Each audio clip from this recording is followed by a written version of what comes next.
গ্রামের মুরব্বীরা একটা কথা কইতো, একটা মিশা কথা ঢাল লাগে নাকি 1000টা মিশা কথা কম লাগে। হেডার পূর্ণ আবৃত্তি মনে করতেছে সাতক্ষীরা সাইর আসনের জামায়াতের এমপি নুরুল ইসলাম সাহেব। জামায়াতে ইসলামের এমপির সাতক্ষীরা সাইর আসনের এমপির ভিডিওটা অবশ্য সকলতে দেখতে লাইছেন। এই মুহূর্তে আর নতুন করে কিছু কর নাই। ভিডিওটা ভাইরাল হওয়ার পরে প্রথমে দাবি করা হয়েছিল যে ভিডিওটা ছিল এআই। এরপরে যখন এটা প্রমাণিত হয়েছে যে ভিডিওটা এআই না, এরপরে দাবি করা হয়েছে তিনি নাকি তার দ্বিতীয় স্ত্রী এবং তার প্রথম স্ত্রী এবং দ্বিতীয় স্ত্রী শ্বশুর, দ্বিতীয় স্ত্রী সবাই মিলাইয়া ভিডিও কনফারেন্স করছে, ভিডিও বার্তা দিছে। এরপরে এইটাও ভুল প্রমাণিত হয়েছে নতুন একটা স্টেটমেন্টের, মানে বায়োডাটার যে মেয়ে ছিল, মেয়ের বায়োডাটা আনমেরিড হিসাবে কিছুদিন আগে প্রকাশিত হয়েছিল হেডার মাধ্যমে। এখন আবার নতুন করে কওয়াইতেছে তারা নাকি জিম্মি করা হয়েছিল, জিম্মি কইরা এইসব ভিডিও টিডিও করা হয়েছে আর কি, মানে ষড়যন্ত্রমূলক।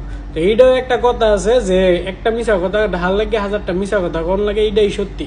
তো এত কিছু করার দরকার নাই, আর আমরাও অন্ধভক্ত হওয়ার দরকার নাই। খালি যে ইসলাম থাকলেই যে সে ইসলামিক হইব বিষয়টা কিন্তু এমন না, যেটা অলরেডি প্রমাণিত হইতেছে। আর ব্যক্তিগত বিষয় নিয়ে কোনো কথা কর কোনো আমরা কোনো দরকার নাই। তিনি এমপি সাহেব, তিনি যা মন চায় তাই করতে পারেন।